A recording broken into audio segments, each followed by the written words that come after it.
When I first started exploring, I was very new to all of this. Like, I had a very sudden gender realization. So, of course, now I'm looking for not necessarily role models, but I'm looking for healthy reflections of gender out in the world, whether that's social media or movies or society or religion or from like my family. And I'm just like tracking all of these different reflections and opinions and stories about gender, because this is the thing that I'm trying to figure out, so to speak.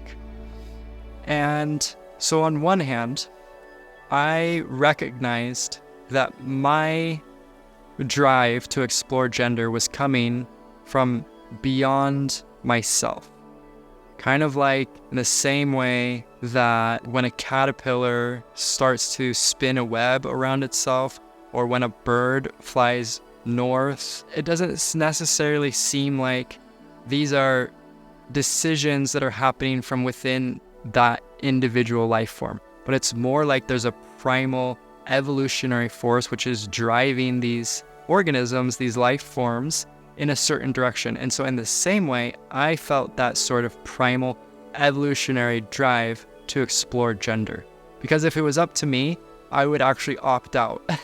Like at that point in my life, because it was associated with so much pain and challenge and my life falling apart. And like, I would have rather have just stayed in the life experience that had evolved out of everything that was assigned at birth and all the conditioning. But the drive was so strong that I had to give in, so to speak.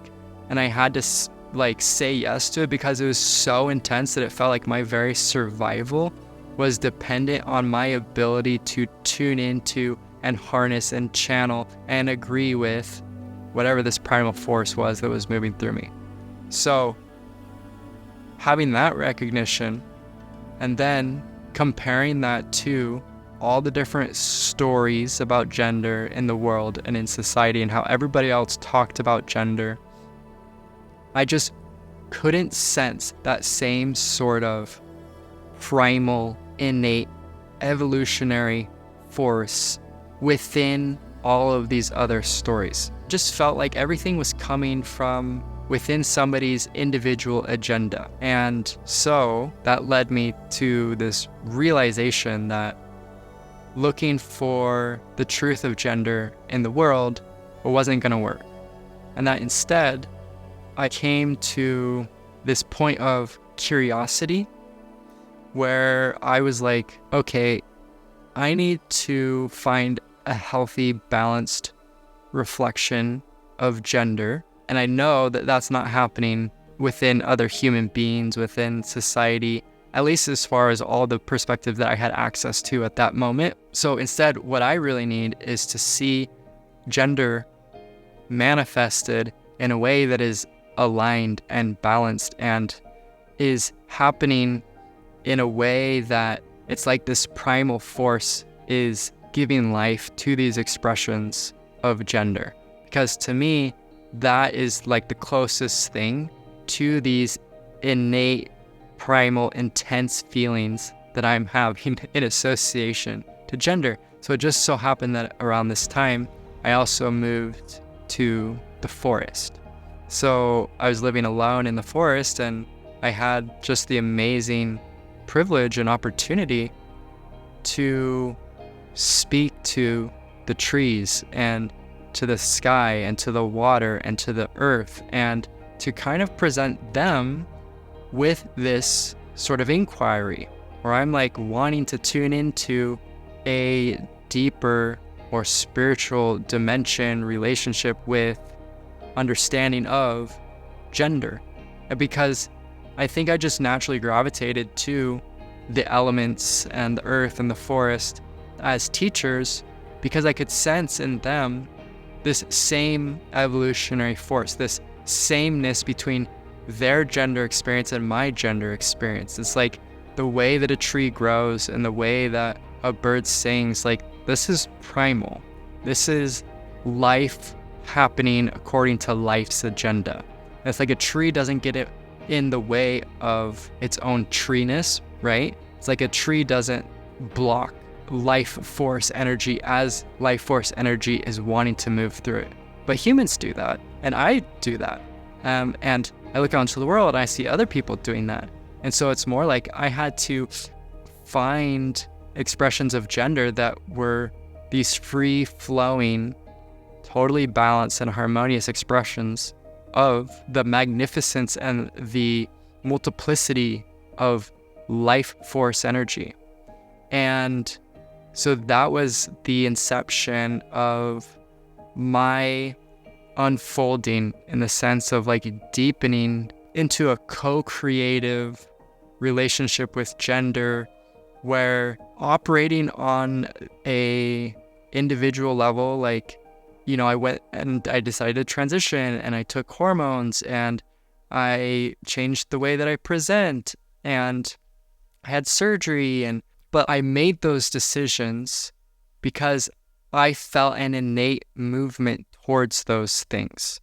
And so instead of having the mind fixate on certain decision points and have the decision-making process happen within a sort of individual agenda, it's like I surrendered that individual agenda into the universal agenda, and I just said, I'm just going to agree with where life takes me.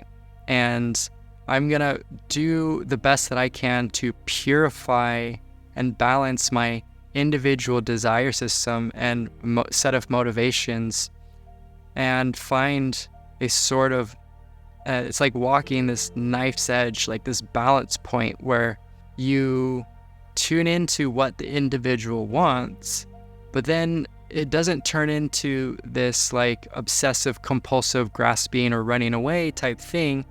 It's more like because there's also a timing thing associated with this, where these decisions happen when they happen, in the same way that like when an apple falls from the tree, or when a flower opens its petals, it happens in a sort of divine timing.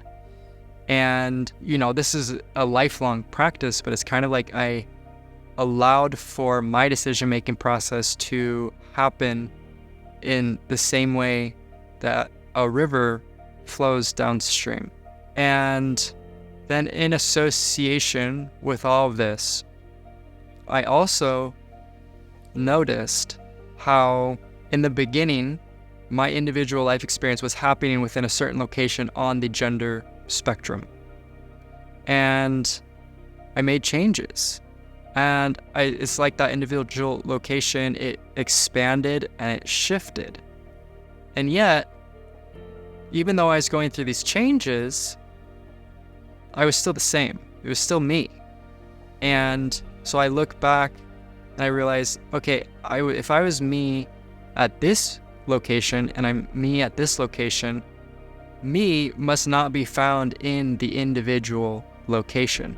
And I had such a tangible experience, in the sense where I was able to learn in real time that whatever me is, it's not encased inside of an individual location. I can change my name and I can change my external presentation and I can speak differently, but throughout all of that, there's a sort of sameness. And so I think that's also another opportunity for anybody who's going to explore gender, is track the movement and understand that all the movement is happening within a larger ecosystem. And ask yourself, are you the changes, or are you the environment within which change is happening? So that's an interesting inquiry. And so these are just a few perspectives that, in my experience, highlight the parallels between a gender exploration and a so-called spiritual exploration. But I want to end by saying, I think that it just starts by being curious, and that whatever your gender experience happens to be, your opinions and your relationship with, all of that is as it's supposed to be currently. And at some point for me in my journey, I was craving something more. And I was experiencing benefits from a transition, but still I was craving something deeper, something more profound, a deeper shift, something more life-changing than simply taking hormones and changing how I dressed. And I think it was that drive that led me to search for more. And my proposition to you, no matter where you are, is to continue to just remain open and curious. Like for me here, I'm giving voice to my life experience and to my experience of gender. But for you, this is about you deepening in your relationship with gender. This is about you finding the thing and the way that works and taps you in and connects you to a dimension of being that feels vibrant and creative and alive. And so the only way for that to happen is for you to follow that thread of curiosity, of inquiry, or possibly of pain. Following your pain is a great place to start. But ultimately, this isn't about what I have to say. This isn't about what society has to say. This is about you and your relationship with you. And my hope is that gender can be that bridge that you walk as you simply move from you to you to you. And every step along the way, no matter how many changes you're going through, you have that understanding that it's all happening within you. And I'll leave it at that. I will see you in the next one.